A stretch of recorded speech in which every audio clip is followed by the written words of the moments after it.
Ito na. Ito na. Bigla tayong napavideo kasi andito tayo sa napakagandang posisyon sa gitna ng barko. Sa harapan. Andito tayo ngayon sa Port Larena Port. Kakahiwalay lang ng ating barko sa isla.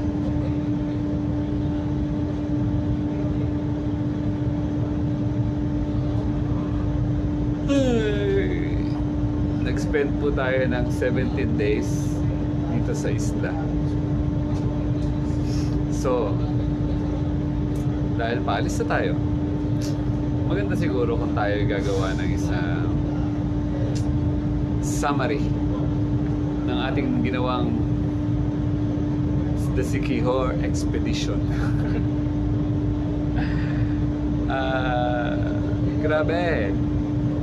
Grabe yung mga experience na nagawa natin. Ginawa kasi natin to 3 years ago. Amazing. Parang parang binibigyan ulit ako ng insight sa aking utak. Mukhang babalik ulit ako dito. For a longer stay. So,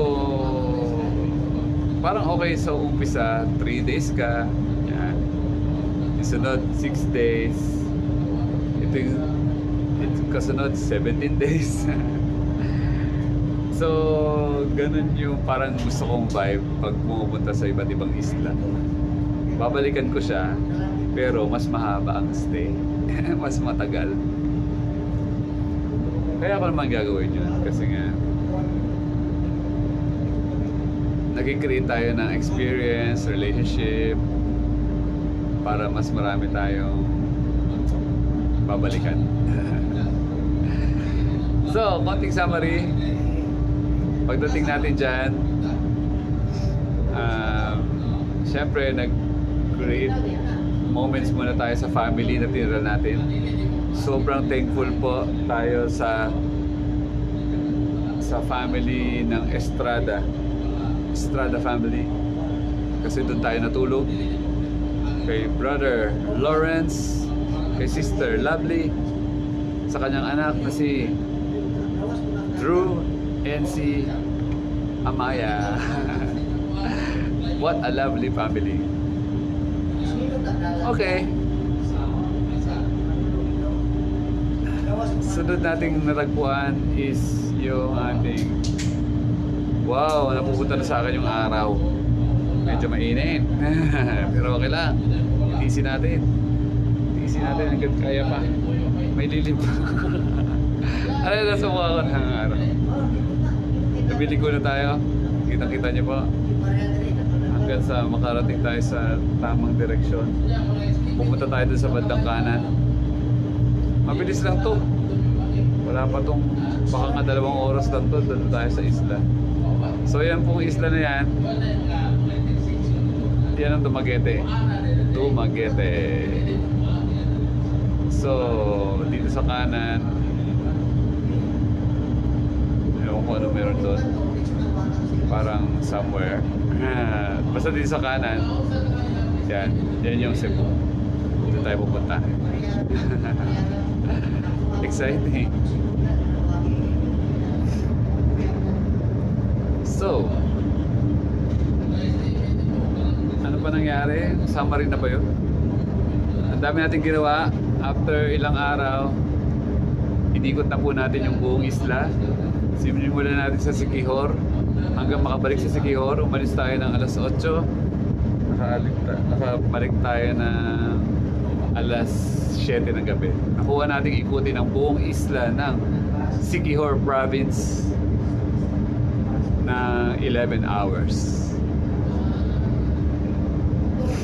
Not ginol natin 3 years ago. Tapos, dahil naikot na natin, tapos na ang goal, another goal is akyatin yung pinakatuktok So kung nanonood kayo ng video, na-post ko na rin yon. Inakit natin yung pinakamataas na tuktok ng buong isla is yung Mount Bandilaan. So inakit naman natin siya ng 1.5 oras na 9.1 kilometers. Na walang katapusang ahon kasi pataas siya eh. Papunta siya sa gitna, sa mismong gitna ng ano. Amazing din kasi may mga kasama tayong bikers nagpunta doon. Shout out sa ating friends kay brother Popoy, ang Pro Ligid. Yeah, shout out Pro Ligid. Kasama natin silang lumusong pababa galing Bandilaan. Kasi doon ako umawan sa Luyang. So nakita-kita na lang kami sa taas. Yan o, dire-diretso na yung andar natin dyan. Okay, then isa sa mga highlight natin ay nakipagkita tayo kay Bro, ating kasama sa meditation, si Bro Mike, si Sister Martina. Mga super new friends natin na talagang we keep. Yun talaga. Nakakatuwa pag meron kang mga new friends na alam mo na you have the same mindset and you want to be significant to this cruel world. Ay, magkikita-kita kami ulit in the future. And happy ako dahil na-meet ko sila. Nag-meditate kami dito ng 1 hour with 2 people na kasama namin dun sa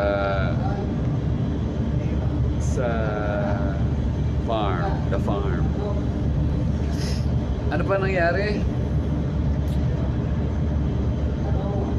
May nabit din tayong mga taga ibang lugar. Hindi ko na mabanggit kung saan.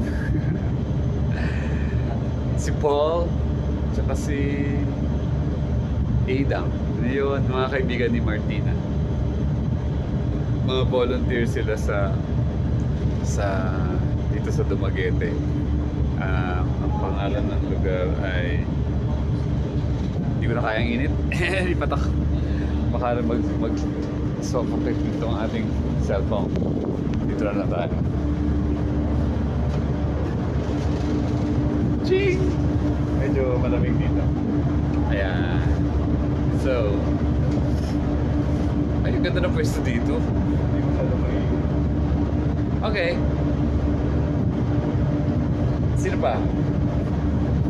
Na-meet din natin yung mga staff na Wonderland.